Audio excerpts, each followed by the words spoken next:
Bonjour à tous, je suis Axel de Apprendre Excel. Alors dans cette vidéo, je vais vous présenter une formation en gestion. Alors c'est la première fois que je suis en face caméra, du moins sur cette chaîne, puisque habituellement en fait je fais des tutoriels sur Excel. Donc forcément je filme mon écran pour vous montrer un petit peu les diverses fonctionnalités et formules que j'utilise sur Excel pour vous former au travers de YouTube. Donc dans la description, je mettrai un lien si vous souhaitez recevoir quelques exercices plus corrigés de cas, d'exercices sur Excel. Puis il y aura aussi donc le lien vers la formation complète sur Excel pour ceux qui veulent aller plus loin.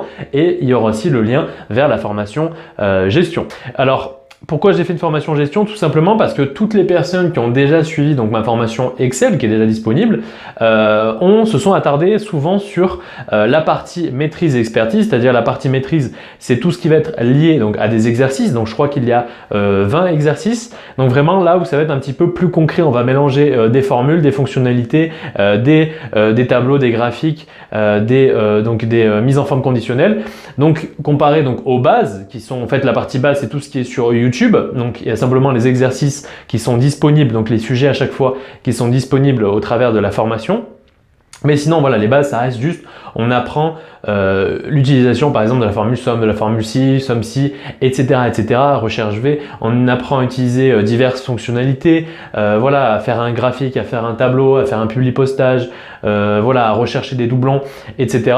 Mais on va jamais vraiment concrètement sur des cas précis. Alors que dans la partie maîtrise, notamment avec les 20 exercices de la formation, là déjà on rentre sur des cas un petit peu plus concrets puisque les sujets sont traités en beaucoup plus de temps. Déjà, on est plus sur une demi-heure, une heure pour traiter chaque exercice et les exercices vont mélanger, comme je vous ai dit, plusieurs formules, fonctionnalités et mises en forme, tableaux, graphiques au travers de l'utilisation de Excel.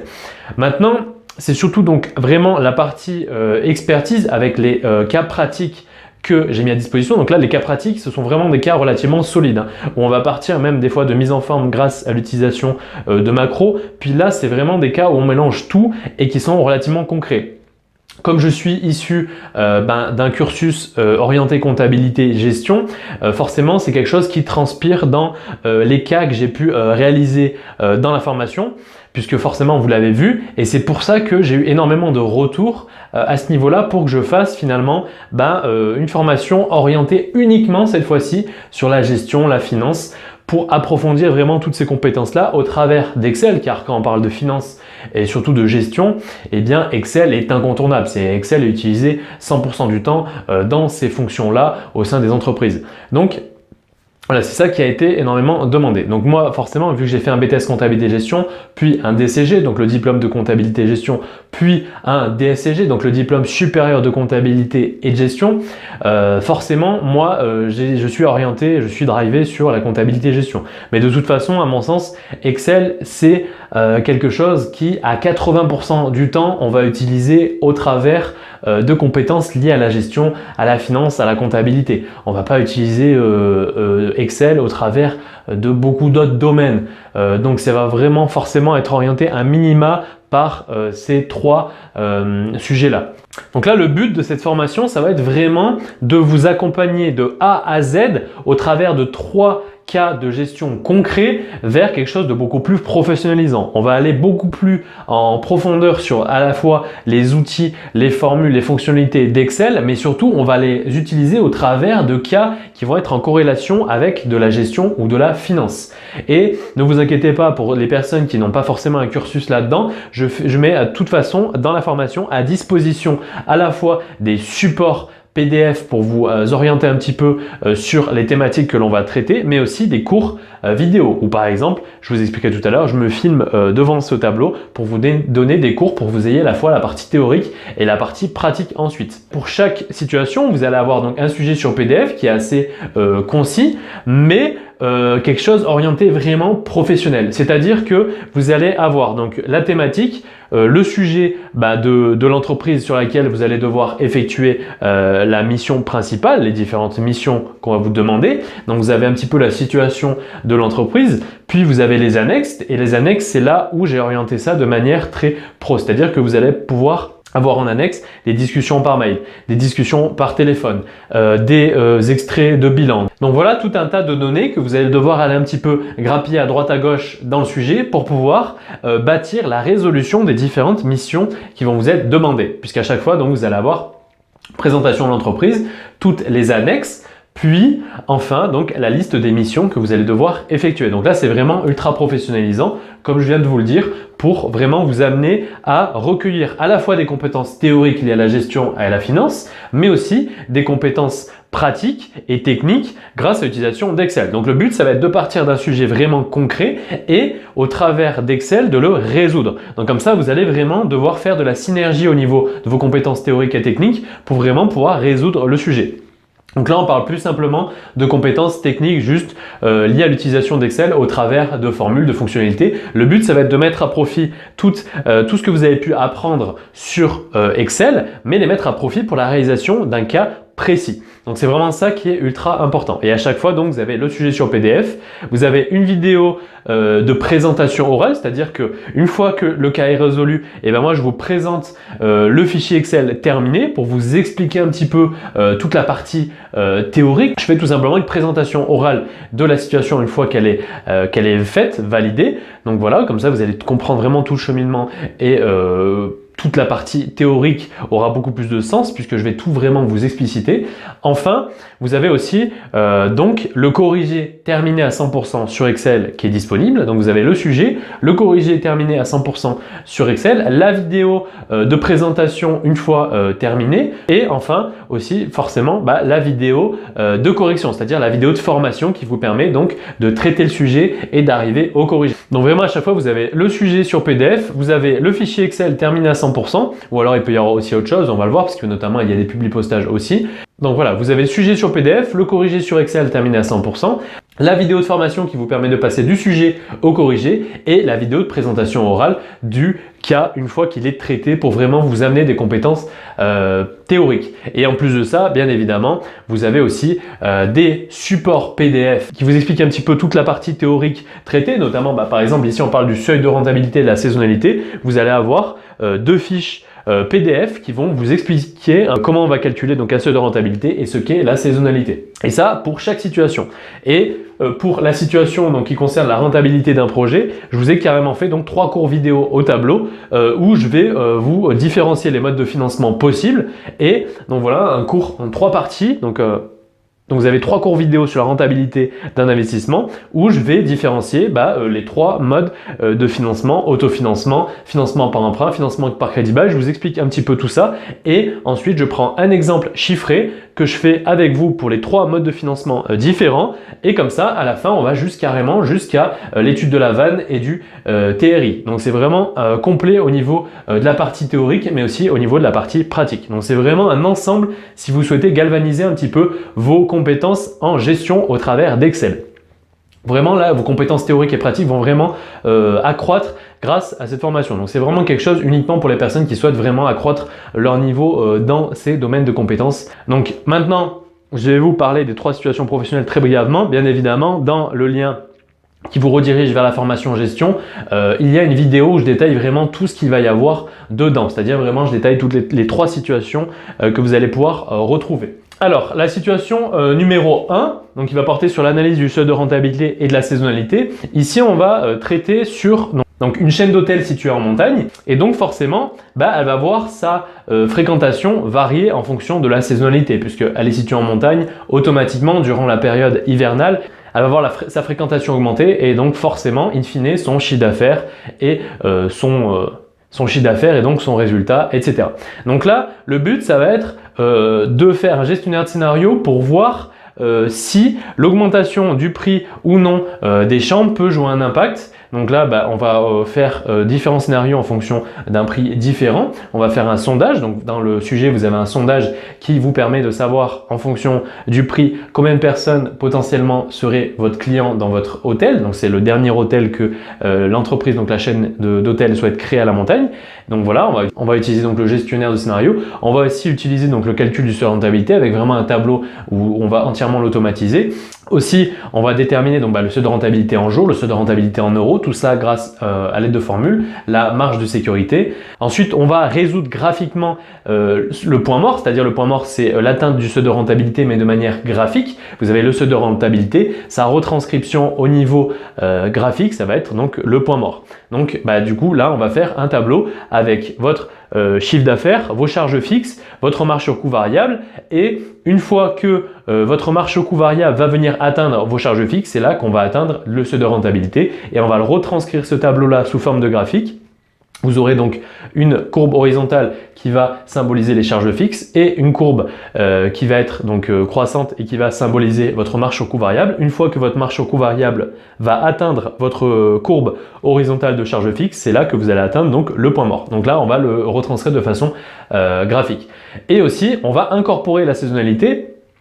Comme je vous l'ai dit, on sait qu'il y a de la saisonnalité puisque la période hivernale va connaître un fort taux de croissance, mais la période donc d'été estivale va connaître une croissance beaucoup plus faible. Donc il va y avoir une très forte saisonnalité. Donc voilà, chaque année, la saisonnalité va se reproduire. Donc ici, le chiffre d'affaires est en constante évolution. Le but, ça va être d'effectuer une prévision du chiffre d'affaires sur l'année suivante, c'est-à-dire que là, on est l'année en cours vient de se terminer et on essaie de faire une estimation sur l'année suivante. Et comme la chaîne d'hôtel a été créée donc depuis, je crois, 2014 dans le sujet que j'ai créé, on a donc des chiffres qui nous permettent d'avoir 3 années d'antériorité et donc grâce à ces 3 années d'antériorité, on va pouvoir établir des coefficients de saisonnalité sur les 4 trimestres de chaque année, ce qui va nous permettre de prévoir le chiffre d'affaires réalisé sur chaque mois prévisionnel pour l'année suivante. Donc vraiment, on va définir donc un coefficient de saisonnalité, on va utiliser une droite de régression, notamment grâce à un coefficient de corrélation, on va voir si c'est l'ajustement exponentiel qu'on va devoir utiliser ou l'ajustement linéaire, mais tout ça, je vais vous les expliquer vraiment de A à Z, ça paraît peut-être un petit peu compliqué pour ceux qui n'ont pas trop fait de gestion, mais ne vous inquiétez pas, c'est expliqué de A à Z sur PDF, dans la vidéo je vous explique. Donc voilà la situation numéro 2, on va traiter du compte de résultat différentiel plus l'analyse marginale des coûts. Ici, on va prendre l'exemple d'une société qui va donc créer à la fois des tablettes et des téléphones. On va donc avoir différents modes. On va avoir, grâce à l'extrait du bilan et des charges incorporées en comptabilité financière, tout ce qui est achat de consommables, c'est-à-dire le verre, le plastique qui va être utilisé, tous les matériaux qui vont être utilisés, le cuivre, etc., etc., plus la main-d'œuvre qui va intervenir dans la réalisation du téléphone et de la tablette. Donc grâce à tout ça, vous allez avoir donc des annexes très complètes sur les charges qui vont être incorporées à ce coût-là. Grâce à des discussions par mail, grâce à des discussions par téléphone, etc., vous allez pouvoir avoir plus de précision sur combien de pourcentage on doit appliquer à ces charges pour les incorporer. Par exemple, vous allez avoir notamment des charges qui vont être à la fois utilisées donc pour les tablettes et pour le téléphone, notamment lorsque ça va être des consommables. Lorsque vous allez acheter des verres, le verre qui va être utilisé sur votre écran de téléphone et votre écran de tablette, dans le cas d'une société qui fabrique les deux, va être utilisé à la fois pour la fabrication de la tablette et à la fois pour la fabrication du téléphone. Donc grâce à la taille des deux appareils, donc il vous est précisé en annexe, vous allez par exemple pouvoir savoir quelle partie de ces achats vous allez incorporer donc à la fabrication des tablettes et quelle partie vous allez devoir incorporer à la fabrication du téléphone. Pareil pour ce qui va être les charges de personnel. Vous savez que par exemple vous avez peut-être 60% du personnel qui travaille sur la réalisation des tablettes et 40% forcément qui travaille sur la réalisation des téléphones. Donc voilà, vous avez vraiment tout qui est explicité et on va retraiter les charges les unes après les autres de manière à les automatiser dans un tableau pour à chaque fois un petit peu éclater ces charges. Le but, ça va être de faire correspondre ces différentes charges de la manière la plus réaliste possible en fonction du produit qu'elles ont pu servir à créer. On va vraiment retraiter chaque charge en fonction de ce qu'on nous dit dans les annexes et enfin, on va pouvoir faire notre compte de résultat différentiel, c'est-à-dire avec nos chiffres d'affaires, nos charges variables, nos charges fixes, notre résultat, les charges fixes qui sont communes et notre résultat commun. Et on pourra donc savoir lequel produit est le plus rentable. Donc on va étudier la rentabilité du téléphone et de la tablette en fonction d'indicateurs que l'on va calculer au travers d'Excel. Et aussi on va utiliser donc l'analyse marginale. L'analyse marginale, qu'est-ce que c'est? Eh bien, ça va être le cas d'une commande supplémentaire.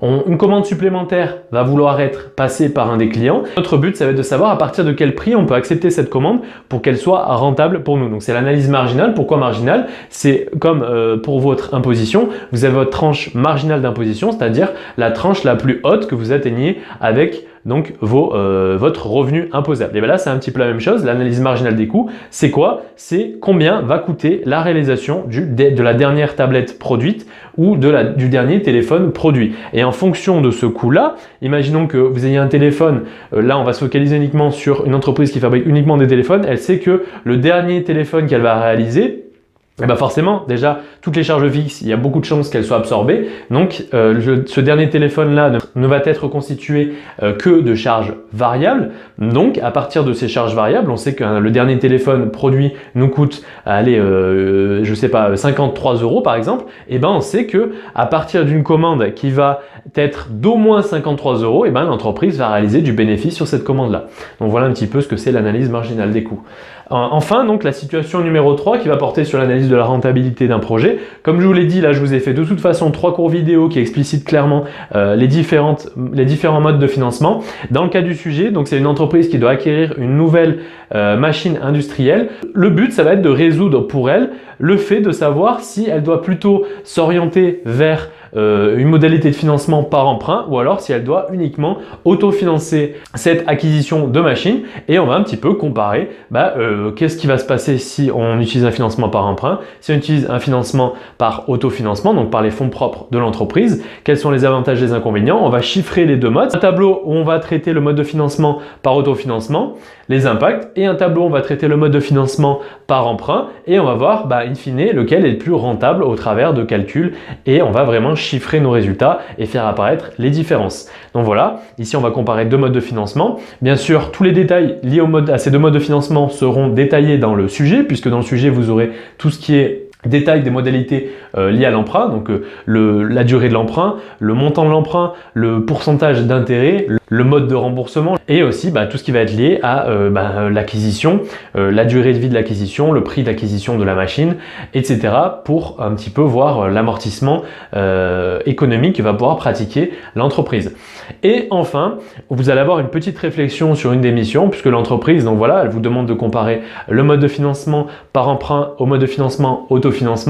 Mais au-delà de ça, elle va vous demander de vous renseigner sur le mode de financement par crédit bail pour voir si ça ne pourrait pas être plus intéressant. Donc elle vous demande de lister un petit peu les différences, les avantages et inconvénients par rapport au mode de financement que vous aurez sélectionné parmi les deux premiers proposés. Donc ça, de toute façon, on le traitera dans les 3 cours vidéo, mais comme là je traite le sujet avec vous et j'y réponds avec vous, et dans cette question-là, on va vraiment approfondir sur le mode de financement par crédit bail.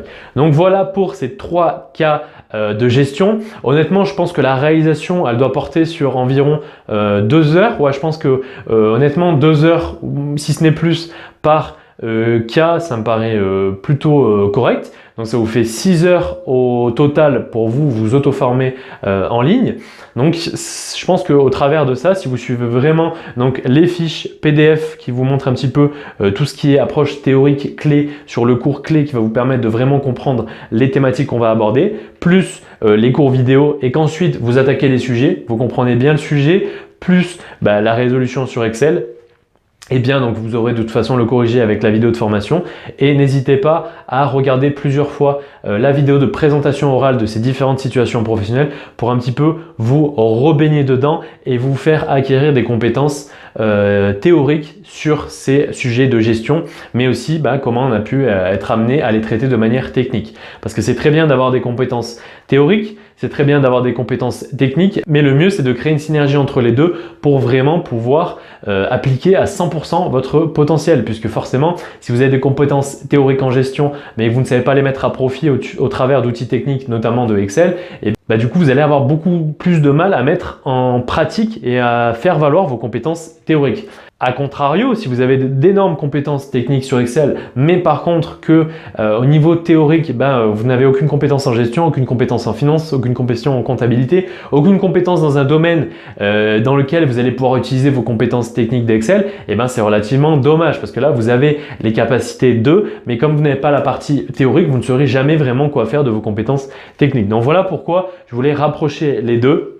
Et c'est vraiment au travers donc des retours que j'ai eus que ça m'a donné envie de créer cette formation en gestion. Donc voilà, je me répète, il y a les liens dans la description si vous souhaitez recevoir quelques exercices de la formation Excel plus. Donc de toute façon, il y aura le lien vers la formation Excel et le lien vers la formation en gestion où tout est détaillé de toute façon. Donc voilà, j'espère que cette vidéo déjà vous aura donné envie d'approfondir vos compétences, que ce soit au travers de ma formation ou d'une autre formation, ou si vous souhaitez de toute façon juste acquérir des formations théoriques. J'espère que ça vous aura donné un petit peu envie au niveau de la gestion de la finance, parce qu'à mon sens, ce sont des thématiques relativement intéressantes, surtout lorsqu'on les traite au travers de l'outil informatique, car disons-nous-le, voilà, la gestion c'est quand même quelque chose d'assez pour moi pratique, donc l'apprendre de manière trop théorique, ça va être relativement compliqué. Mais là, vous allez voir que finalement, lorsqu'on perçoit Excel comme un jeu et qu'on va vraiment mettre ces compétences-là sur des cas concrets, ça va être beaucoup plus facile. Vous allez voir que vous allez doper votre niveau sur Excel puisque forcément, vous allez devoir mettre en œuvre des compétences assez poussées sur Excel pour répondre à ces cas pratiques. Et forcément, vos compétences théoriques vont elles aussi prendre en niveau puisque pour résoudre ces cas, vous allez devoir un petit peu vous creuser la tête sur ces différents cas de gestion pour pouvoir amener une résolution technique. Donc, vos compétences techniques et théoriques vont monter en flèche et c'est ultra intéressant de traiter des cas de gestion à mon sens grâce à des outils techniques comme Excel pour monter dans les compétences techniques et théoriques à la fois de manière synergique. C'est vraiment comme ça que vous allez avoir un niveau excellent puisque vous aurez des cas concrets devant les yeux et vous aurez pratiqué une résolution et finalement les compétences théoriques, la façon dont elles sont amenées, on va plus ou moins les assimiler facilement. Donc voilà, j'arrête de parler. J'espère que cette vidéo vous aura plu et quant à nous, on se dit à la prochaine.